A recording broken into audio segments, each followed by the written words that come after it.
In the name of God, most compassionate, most merciful, Your Excellency, President of the General Assembly, Your Excellency, Mr. Secretary General, may the peace of God be upon you.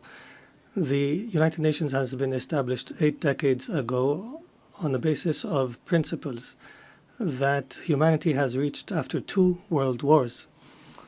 These rules are based on the maintenance of international peace and security and the respect for human dignity and state sovereignty and a non-interference in internal affairs, and to cooperate for the benefit of our peoples.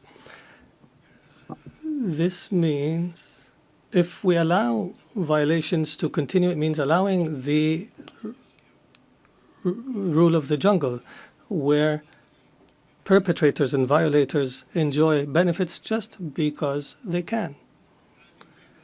This is the political realism that we are facing, that has been reduced to the ability to impose a status quo. This is a crisis.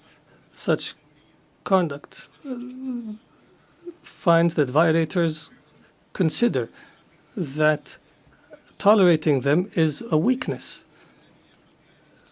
What must prioritize the discussion in the international community now is how to restore collective security as per the UN Charter, and how to restore the legitimacy of the international system. Your Excellencies, as you know, Doha on the 9th of September has suffered a treacherous attack that targeted the negotiating delegation of Hamas in a residential neighborhood that includes schools and diplomatic missions.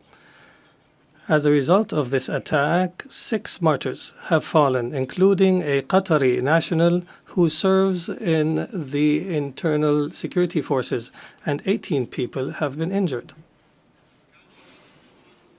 This aggression was a violation against our sovereignty and a blatant violation that is unjustified of international law. But the whole world was shocked because of the circumstances of this heinous act, which we have classified as state terrorism. Unlike the claim of the Prime Minister of Israel, this attack is not a legitimate right to follow perpetrators of terrorism. It is an act of a diplomacy that is dedicated to political assassinations, and it undermines any diplomatic efforts aimed at ending the genocide against the people in Gaza.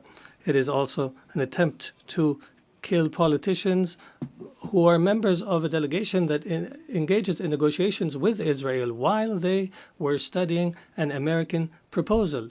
As you know, Qatar hosts, as a mediator during the negotiations, hosts delegations of Hamas and Israel. Qatari mediation has, in fact, achieved, in cooperation with Egypt and the USA, the release of hostages. And the last agreement was negated by Israel unilaterally, preventing an ability to reach a permanent ceasefire and the release of all hostages and the withdrawal of the occupying forces from the Gaza Strip and the humanitarian access and the release of Palestinian prisoners.